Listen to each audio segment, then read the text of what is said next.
마리아 발도로타의 하느님이시오 사람이신 그리스도의 시 제53장 예수를 성전에서 받침. 나는 아주 수소한 집에서 한 쌍의 남녀가 길을 떠나는 것을 본다. 바깥에 있는 작은 층계로 매우 나이 어린 어머니가 흰 베네옷을 입힌 아기를 안고 내려온다. 나는 알아본다. 우리 어머니이다. 얼굴이 희고 금발이고 날렵하며 모든 몸짓이 아주 얌전한 그분이다. 마리아는 흰옷을 입었고 그 위에 옅은 하늘색 겉옷으로 몸을 감쌌다. 머리에 흰 베일을 쓰고 아기를 매우 조심해서 안고 있다. 층계 밑에서는 요셉이 회색 나귀 곁에서 기다리고 있다. 요셉은 옅은 밤색 옷과 겉옷을 입었다. 그는 마리아를 쳐다보면서 빙그레 웃는다. 마리아가 나귀 가까이 오자 요셉은 고삐를 왼손으로 옮겨잡고 마리아를 안장에 더 잘 자리 잡게 하느라고 조용히 자고 있는 아기를 잠시 받아 안는다. 그런 다음 예수를 마리아에게 돌려주고 길을 떠난다. 요셉은 여전히 마리아 곁에서 나귀의 고삐를 잡고 걸으며 짐승이 비틀거리지 않고 똑바로 걸어가도록 살핀다. 마리아는 예수를 품에 안고 추위가 아기에게 해를 끼칠까봐 두려워서 그 위로 겉옷 한 자락을 덮어준다. 두 부부는 별로 말이 없다. 그러나 자주 서로 미소를 보낸다. 모범적이라고는 할 수 없는 길은 계절이 계절이라 헐벗은 들판을 지나간다. 어떤 다른 길손이 두 부부와 만나기도 하고 마주치기도 하지만 그런 일은 드물다. 그러다가 집들이 나타나고 어떤 도시를 둘러싸고 있는 성벽이 나타난다. 두 부부는 어떤 성문으로 해서 들어가서 도시의 틈이 벌어진 포석이 깔린 길을 가기 시작한다. 걸음이 훨씬 더 어려워졌다. 그것은 왕래가 많기 때문에 나귀가 자꾸만 걸음을 멈추게 되기 때문이기도 하고 그들의 걸음을 멈추게 하는 돌과 벌어진 틈에서 나귀가 줄곧 흔들리는 바람에 마리아와 아기가 편안치 못하기 때문이기도 하다.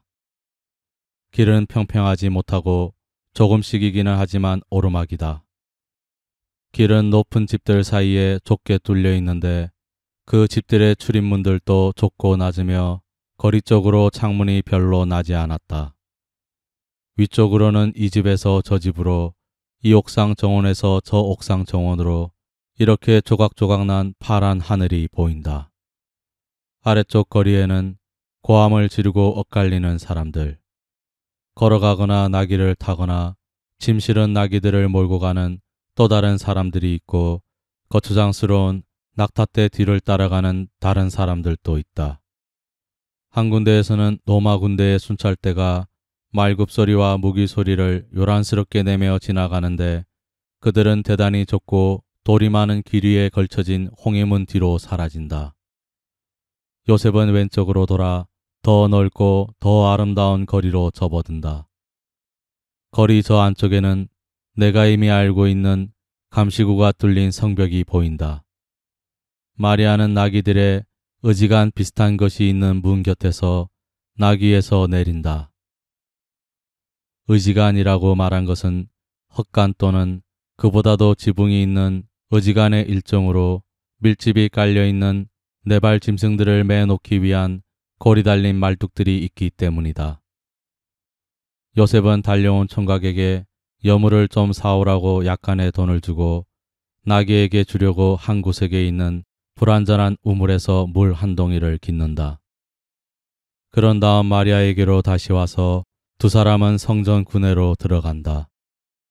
그들은 우선 이 다음에 예수께서 세게 매질하신 그 사람들이 있는 회랑 쪽으로 간다.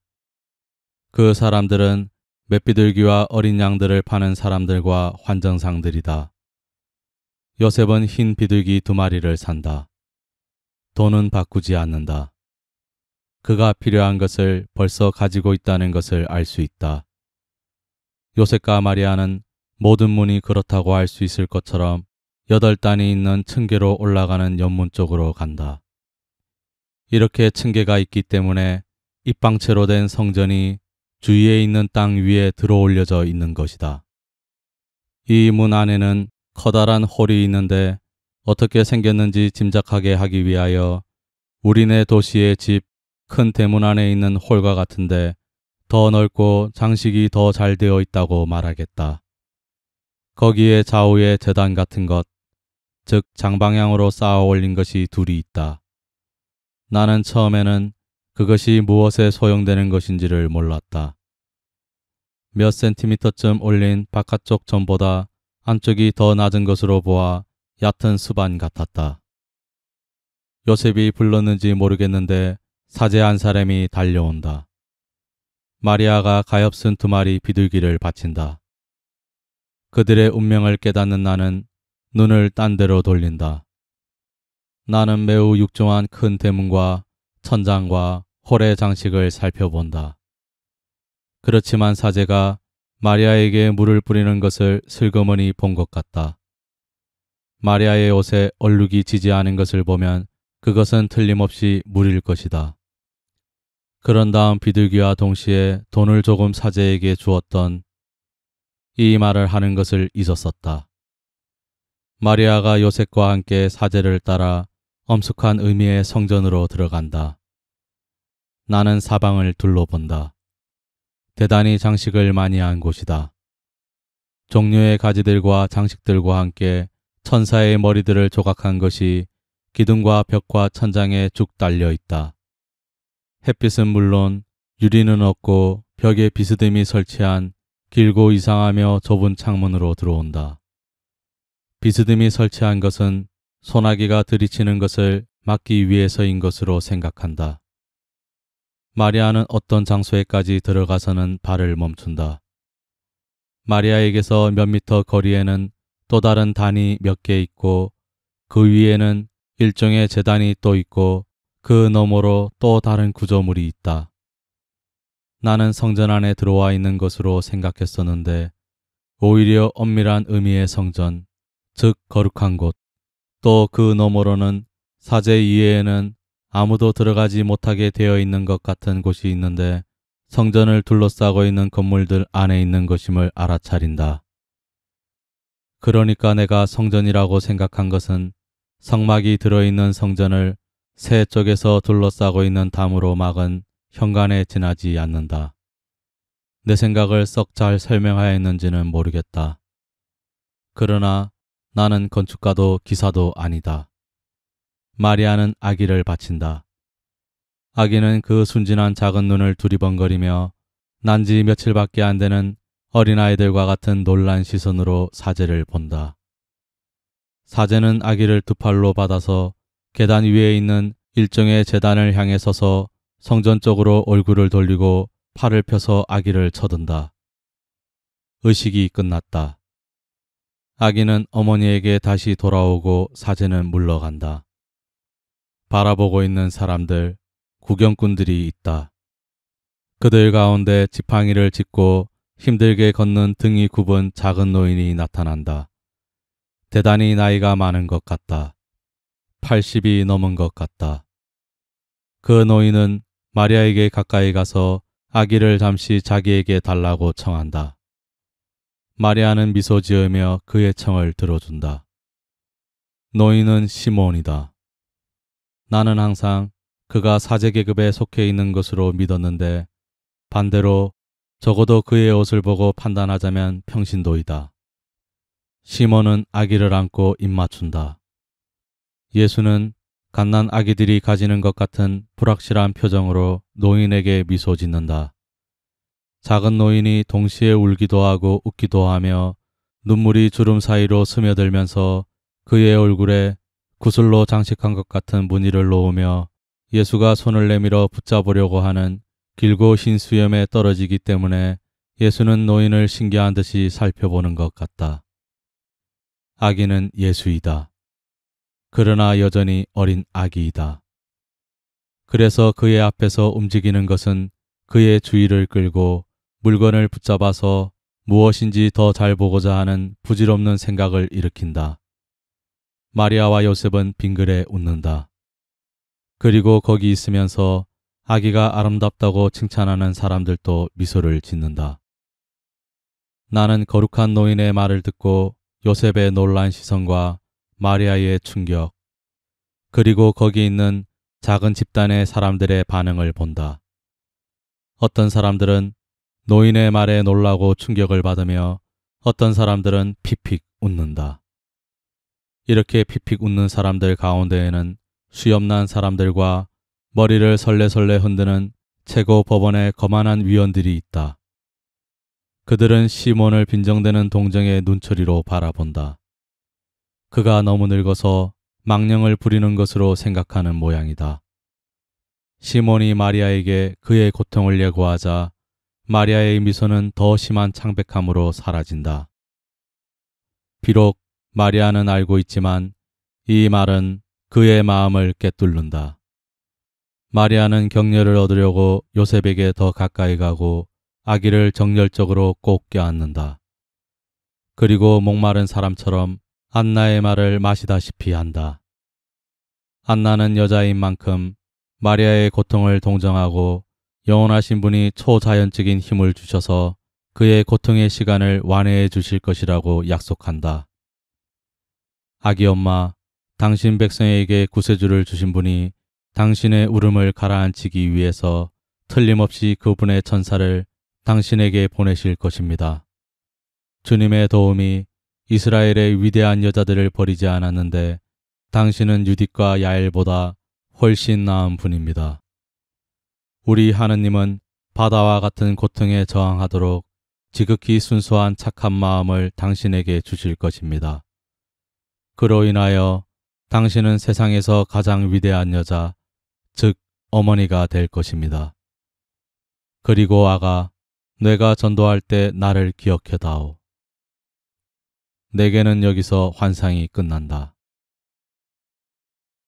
제54장 앞의 사건에서 나타나는 교훈. 예수께서 말씀하신다. 모든 사람에게 알맞은 두 가지 교훈이 뇌가 묘사한 것에서 나타난다.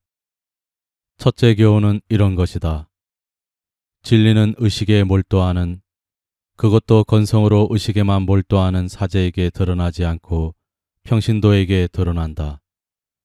하느님과 항상 관계를 가지고 있고 하느님의 관계되는 모든 것에 전념하고 육체를 가진 존재에 있어서는 가장 고상한 것에 바쳐진 사제는 그날 아침 성전에 바치러 온 어린아이가 어떤 아이인지를 즉시 알아차려야 했을 것이다. 그러나 그것을 알기 위하여는 그가 살아있는 영을 가져야 하였을 것이다. 죽지는 않았다 하더라도 적어도 잠들어 있는 영혼을 감싸고 있는 옷만을 입고 있지 않고 말이다. 하느님의 성령은 만일 원하기만 하면 천둥치는 소리를 내서 아무리 폐쇄적인 영이라도 벼락과 지진과 같이 흔들어 놓으실 수 있다. 하느님의 성령은 그렇게 하실 수 있다. 그러나 일반적으로 하느님께서 그 모든 위에 있어서 또 그 행동 방식에 있어서 질서이신 것과 같이 하느님의 성령이 질서의 영이시므로 그분의 널리 베푸심을 받기에 충분한 공로를 만나는 곳에 퍼지고 말씀을 하시는 것이 아니라, 왜냐하면 이렇게 된다면 이 은총을 받을 사람이 정말 별로 없을 것이고 너도 그분의 빛을 누리지 못할 것이다. 그 널리 베푸심을 끌어당길 만큼 충분한 착한 뜻이 있는 곳에 베풀어지기도 하고 말씀도 하신다.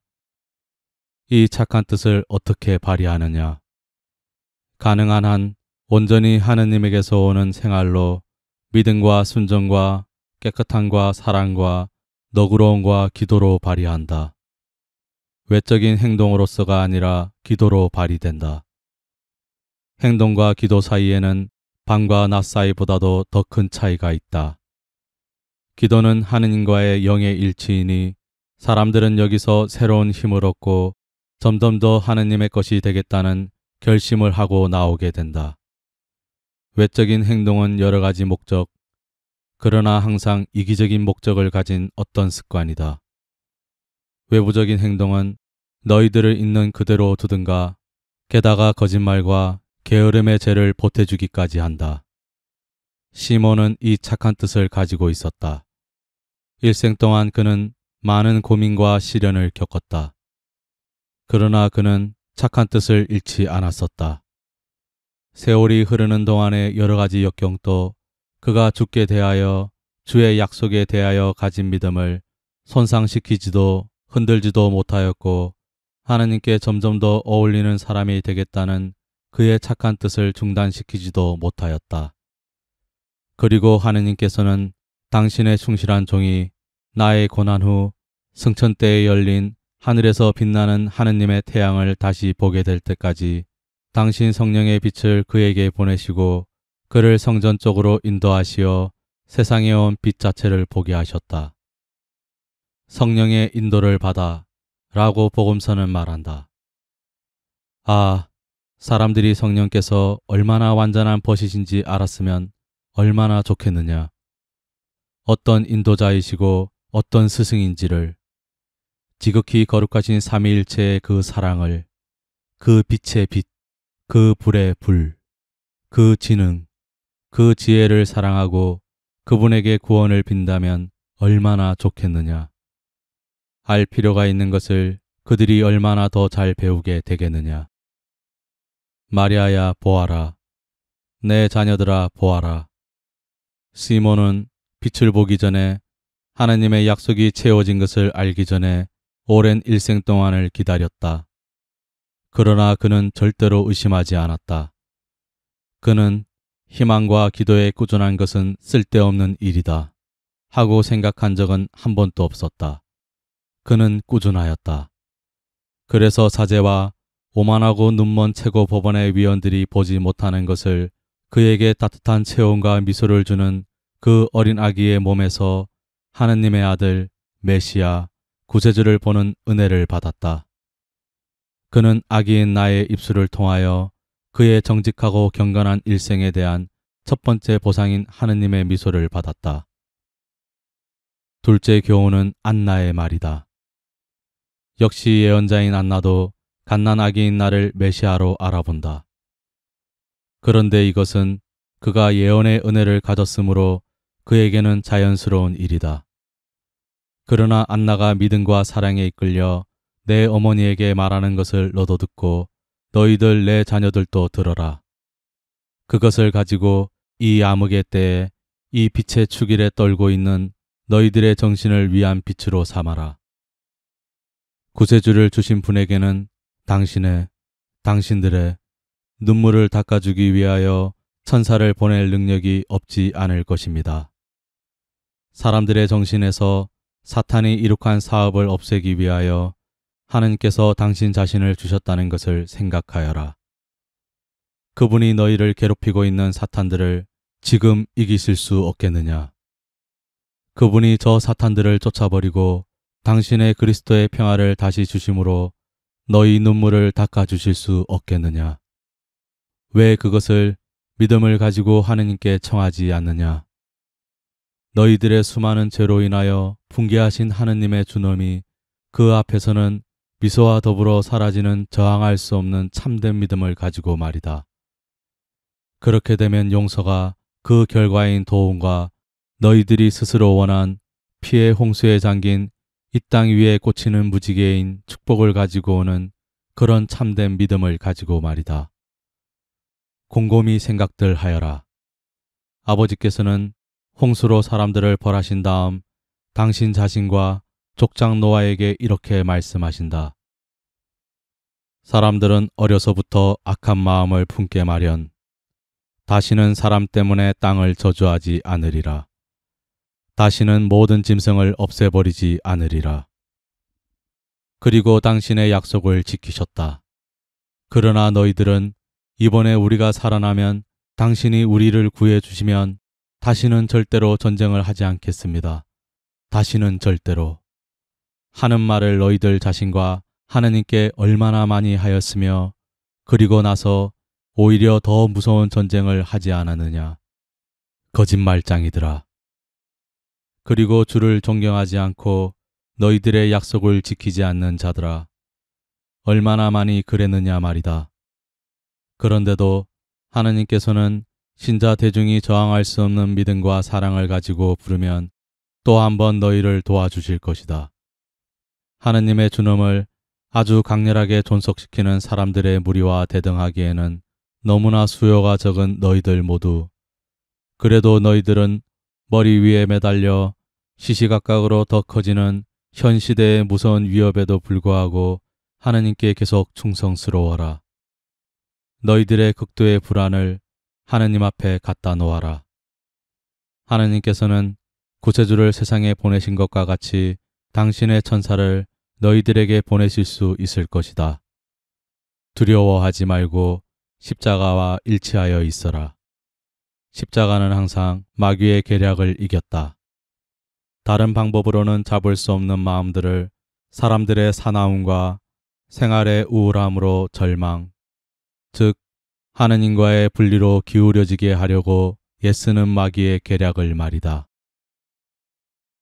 제55장 동정녀 마리아의 자장가.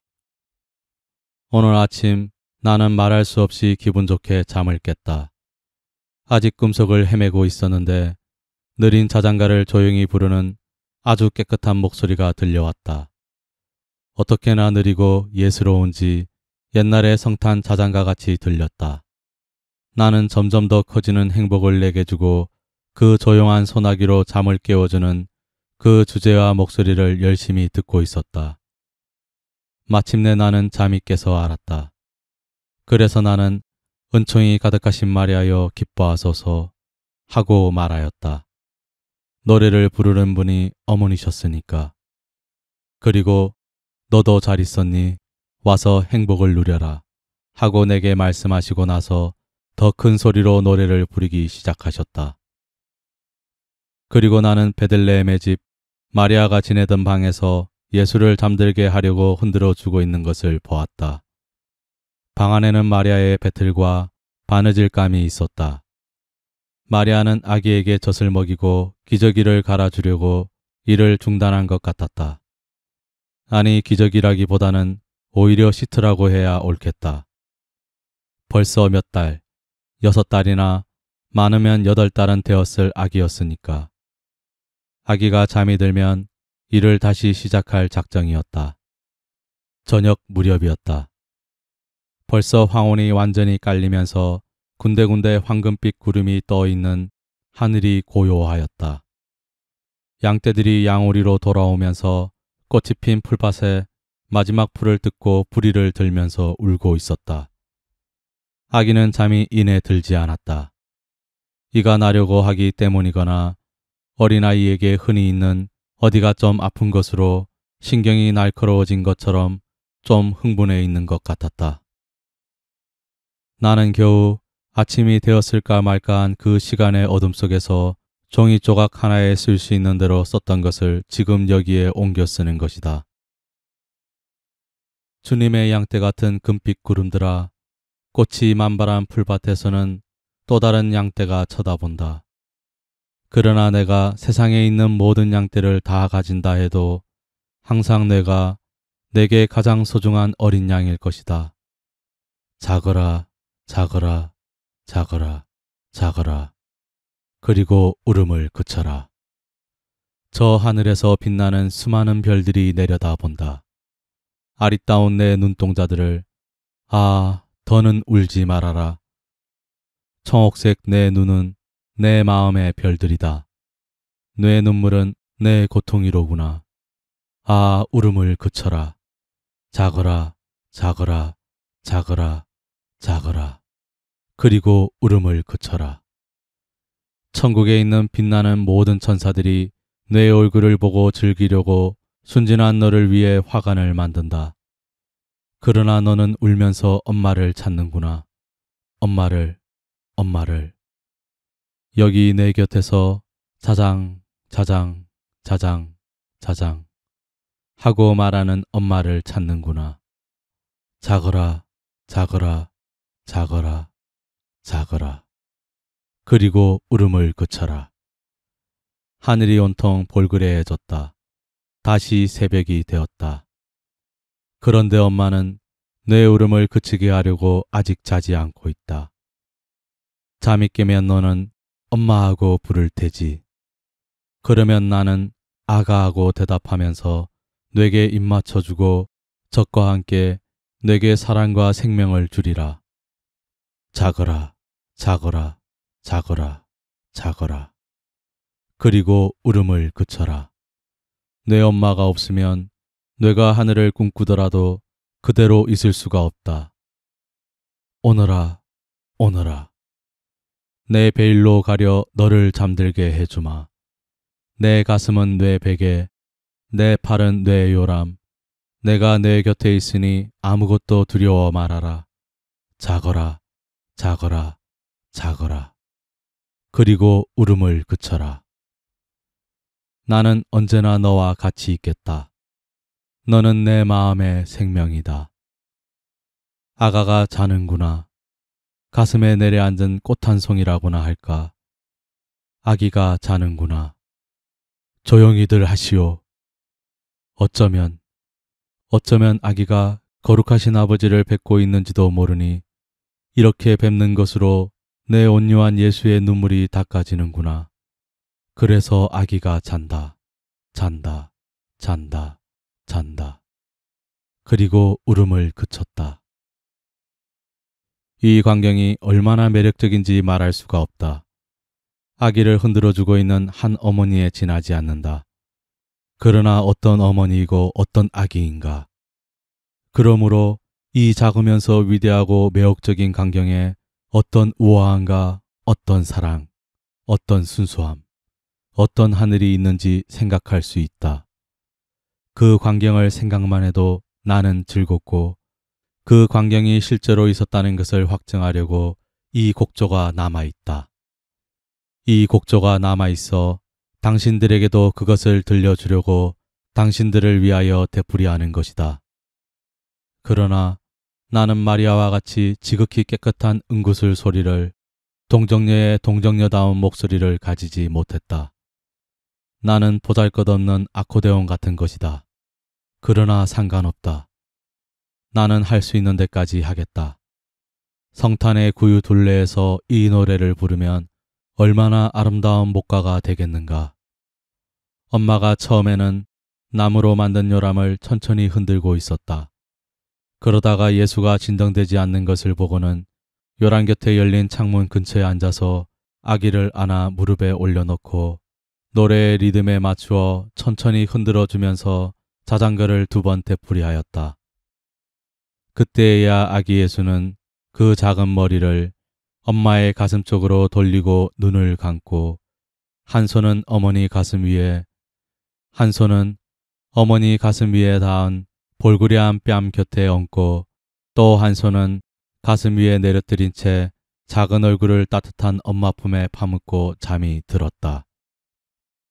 마리아의 베일은 그의 거룩한 어린 아들을 덮어주고 있었다.